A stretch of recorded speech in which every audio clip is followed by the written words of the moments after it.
आइए मिलते हैं हमारे युवा किसान सत्यवान से। शहर से पढ़कर आया ये नौजवान वैज्ञानिक तरीकों से खेती करता है और भरपूर फसल उगाता है। मिट्टी से सोना उपजाता, सारे जग की भूख मिटाता। अब किसान हो गया ताकतवर, टेक्नोलॉजी आई है घर घर। और ये है सत्यवान का पड़ोसी किसान किशन लाल। अब तक मैं अपने बाप दादा का नाम रखने के लिए खेती करता रहा, पर अब मुश्किल बढ़ गई है। गांव वाले कुछ भी कहें, इज्जत से खाली पेट नहीं भरता। ये खेत बेचकर शहर चला जाता हूं, कोई ना कोई काम मिल ही जाएगा। रामू और हरिया भी तो वही हैं। अरे यहां मेरी फसल मर रही है और ये सत्या खुशहाली के गीत गा रहा है। हर बार शहर से अच्छे खाद बीज ले आता है। जरूर इसके पास बहुत पैसा है। लगता है इस गांव में यही है जो मेरी जमीन खरीद सकता है। सत्या भाई, तुम किस्मत वाले हो। तुम्हारे हाथ लगते ही बंजर खेत लहलहा उठते हैं। मेरी तकदीर में तो खेती से कमाई करना ही नहीं लिखा। आमदनी अट्ठन्नी, खर्चा रुपया। सोचता हूं अब शहर जाके कोई रोजगार करूंगा। अरे भैया, ऐसे हिम्मत मत हारो। अब मैंने फैसला कर लिया है, बस ये पुश्तैनी खेत कोई भला मानुस ले ले। सत्या भाई, क्यों ना तुम ही मेरी चिंता दूर कर देते। तुम्हारे खेत से लगता हुआ ही है, इसे मिलाकर अपना खेत बड़ा कर लो। सत्यवान ने कुछ सोचकर किशन लाल की 3 एकड़ जमीन 5 लाख रुपए में खरीद ली और किशन लाल ने शहर का रुख किया। सत्यवान के खेत में सोयाबीन की भरपूर पैदावार हुई। इधर किशन लाल ने एक कारखाने में नौकरी करके अच्छे पैसे जमा कर लिए। जब वह गांव वापस आया तो देखता है कि उसके खेत का तो काया पलट हो गया। अरे ये तो चमत्कार हो गया। मेरी बंजर जमीन पे इतनी उपज कैसे? किशन लाल ने खेत बेच तो दिया था, पर उससे मोह नहीं छूटा था। फिर उसी खेत को ऐसी फसल उपजाते देख उसका मन बदल गया। फिर रात भर सोचता रहा कि कैसे भी हो सत्यवान से अपना खेत वापस लेगा और जम के खेती करेगा। आओ किशन भैया, सब कुशल मंगल। वैसे तो सब ठीक है, पर शहर की भागम भाग से परेशान हो गया हूं। सोचता हूं गांव ही में रहकर खेती करूं, वह भी तुम्हारे तरीकों से। ठीक सोचते हो भैया, अपनी जमीन से जुड़ के रहने की बात ही कुछ और है। मैं भी इसलिए शहर से लौट आया। सत्या भाई, मैं अपना खेत वापस लेना चाहता हूं, क्या कहते हो? भैया बुरा मत मानना, पर मैं इसे बेचना नहीं चाहता। इस खेत पे बहुत मेहनत की है मैंने और खर्च भी लगाया है। वो तो दिख ही रहा है। तुमने 5 लाख में लिया था, मुझसे 7 लाख ले लो। भैया आप जिद ही करते हो तो आज इसकी कीमत कम से कम 10 लाख होगी। तुमसे ऐसी उम्मीद नहीं थी सत्या। मेरा ही खेत मुझे दुगने दाम पर बेचना चाहते हो? वो भी सिर्फ आपके लिए, वरना मैं तो बेचना ही नहीं चाहता। यह तो सरासर बेईमानी है। मैं ये मामला पंचायत में ले जाऊंगा। जैसा आप ठीक समझो भैया। क्यों बेटा, तू किसना को उसका खेत काहे नहीं लौटा देता? दादा, मैंने इस सूखे खेत को सुधारने में बड़ी मेहनत और खर्च किया है। मैं तो बेचना नहीं चाहता था, पर किशन भैया अड़ ही रहे हैं, तो उचित कीमत तो लूंगा ना। लालच की हद होती है।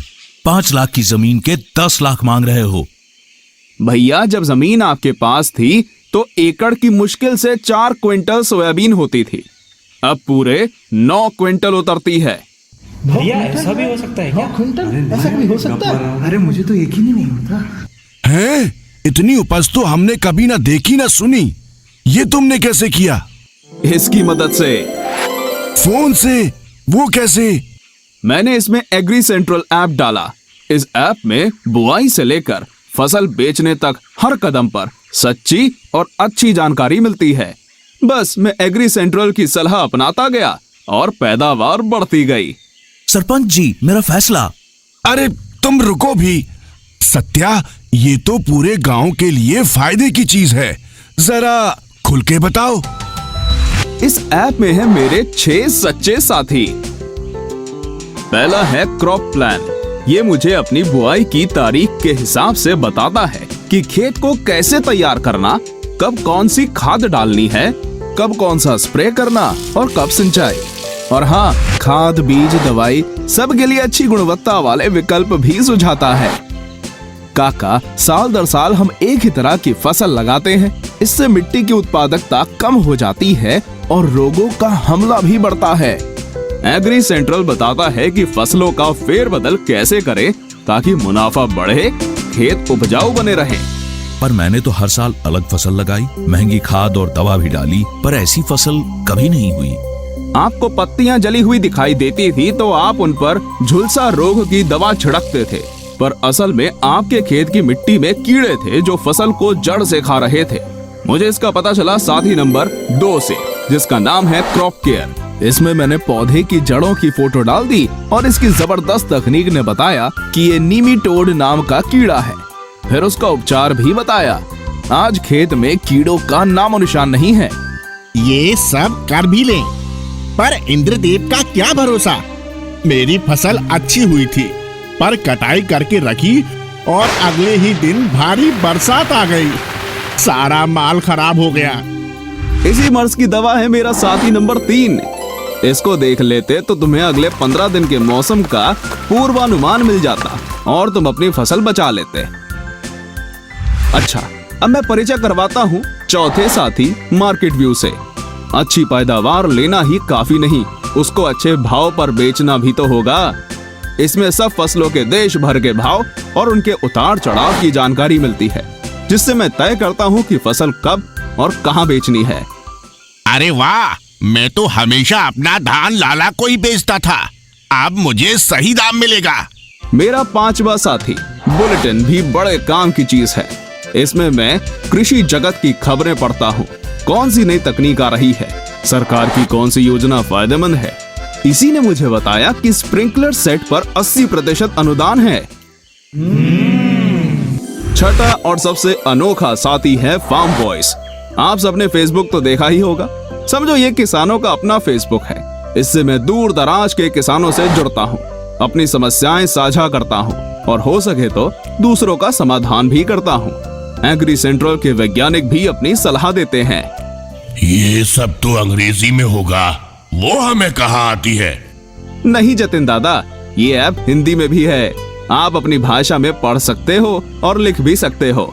जब ये ऐप इतना सब कुछ देता है तो इसकी कुछ फीस भी तो होगी। नहीं रमेश, ये बिल्कुल मुफ्त है। लाओ, अभी तुम्हारे फोन में डाल देता हूँ। भाई, तुमने वाकई में कमाल कर दिया। ये खेत तुम ही रखो और दिन दूनी रात चौगनी तरक्की करो। तुमने मुझे एग्री सेंट्रल दे दिया, यही मेरे लिए काफी है। मेरे भाई की जमीन परती पड़ी है, उसकी साझेदारी में खेती करूंगा और तुम्हारी तरह खुशहाल किसान बन जाऊंगा। स्मार्ट किसान भैया। लो जी, इन्होंने तो अपना झगड़ा सलटा लिया और गांव वालों को एक खजाने की चाबी भी दे दी। जब हो अच्छी पैदावार हम कैसे माने हार। आ गया है एग्री सेंट्रल लेके खुशियों की बौछार।